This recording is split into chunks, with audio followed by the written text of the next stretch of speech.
Bonjour, je m'appelle Emmanuelle Duchesne, je suis coach en relations, conseillère, on va dire, en sexualité, relations amoureuses, relations humaines. J'enseigne ce que j'ai le plus besoin d'apprendre. Quelque chose qui se fait en Afrique, je ne sais plus où, je ne sais pas où en Afrique, mais c'est quelque chose qu'on a fait dans ma formation de coaching. C'est quelque chose que je trouve très très fort et très puissant. Et c'est que quand quelqu'un fait quelque chose qui a blessé d'autres personnes, qui a affecté une communauté, et évidemment quand on touche à une femme, on touche à une communauté, vous imaginez. C'est de faire un cercle autour de cette personne et que chaque personne lui dise une chose qu'ils ont vécue, qu'ils ont perçue, un moment qu'ils ont eu avec eux qui a été positif et bon et constructif et générateur de bien-être pour les autres et pour eux-mêmes. Et donc, je pense que accuser les hommes ou certains hommes, évidemment, d'être violents, d'être injustes, d'être, voilà, tout ce qu'on veut, de brutaliser, etc., les femmes, peut-être que ce qui pourrait le plus servir la réconciliation entre les hommes et les femmes aujourd'hui, au lieu d'accuser, au lieu d'être dans un système de victimes et de bourreaux, ce serait peut-être que nous, toutes les femmes, on a toutes souffert un jour ou l'autre, on a été des choses désagréables avec les hommes, à certains degrés divers et variés, euh, de rappeler aux hommes tout ce qu'on aime chez eux, tout ce pour quoi on les remercie, tout en quoi ils améliorent nos vies. Donc n'importe qui, vous pouvez, enfin j'adorerais que sur tous les réseaux sociaux, partout on puisse dire, je lis partout, oh il y a tel mec qui m'a harcelé, il y a ci, il y a ça, c'est horrible, j'ai peur, je suis pas bien, etc. Ce que j'aimerais c'est de rappeler aux hommes qu'est-ce qui nous fait du bien avec eux, qu'est-ce qui est beau chez eux, qu'est-ce qui est bon chez eux. Et je suis... Voilà, donc ça c'est ce que je voulais dire, c'est si on pouvait inverser le courant et au lieu d'accuser, dire, ok, plus on renforce ce qui est bon, moins il y a de place pour ce qui est moins bon. Et plus il y a de la connexion, moins il y a de la place pour la déconnexion, en fait, et les agressions. Après, l'autre chose que je voulais dire, c'est... Bon, ok. Moi, je parle en termes de masculin, de féminin.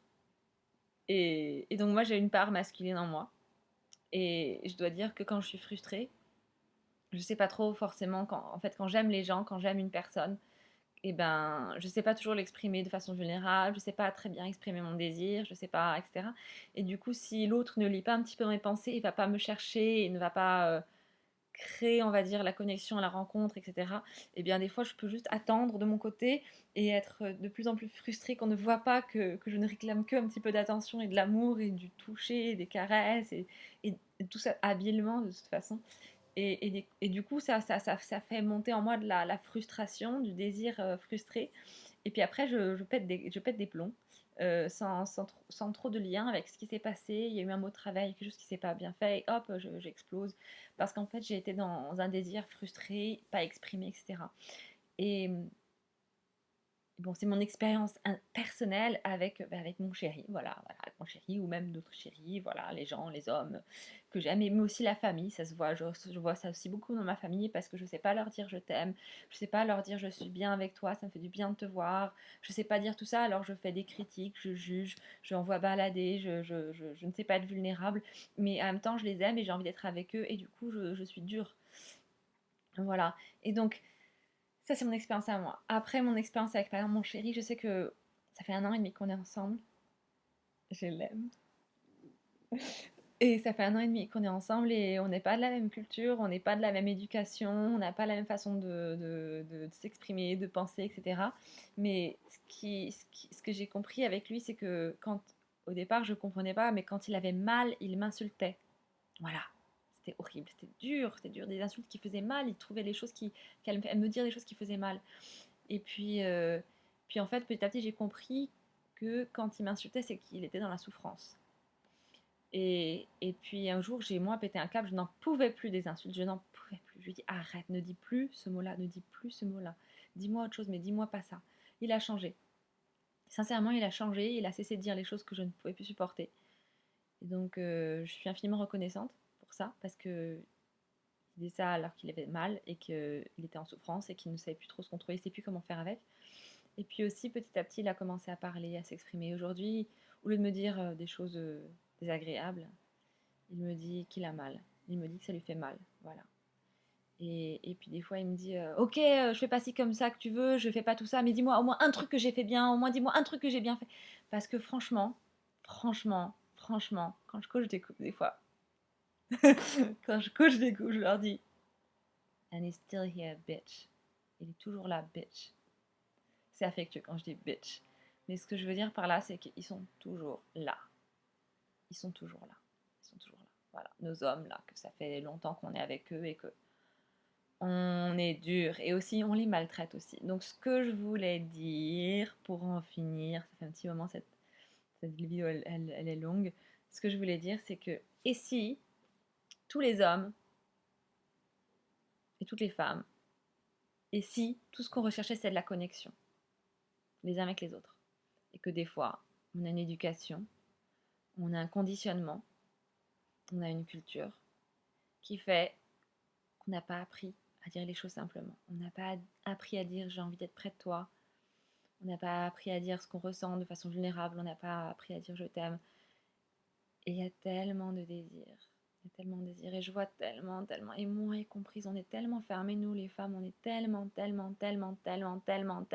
fermés que tout ce qu'ils veulent, c'est de connecter avec nous.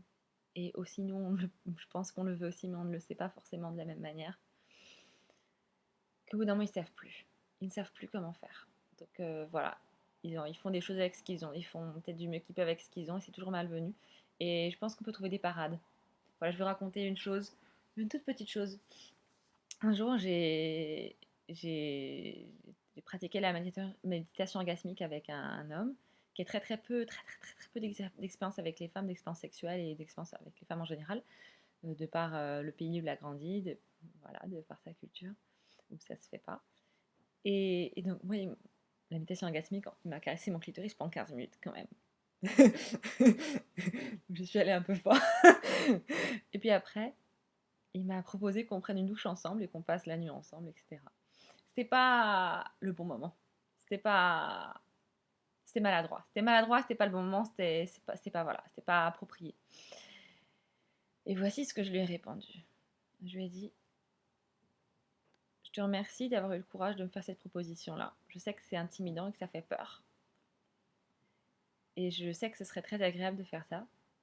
Et j'en ai pas le désir pour le moment. Et crois bien que quand moi j'en aurai le désir, si j'en ai le désir, je viendrai vers toi et ce sera moi qui prendra le risque de me prendre un râteau. Et donc si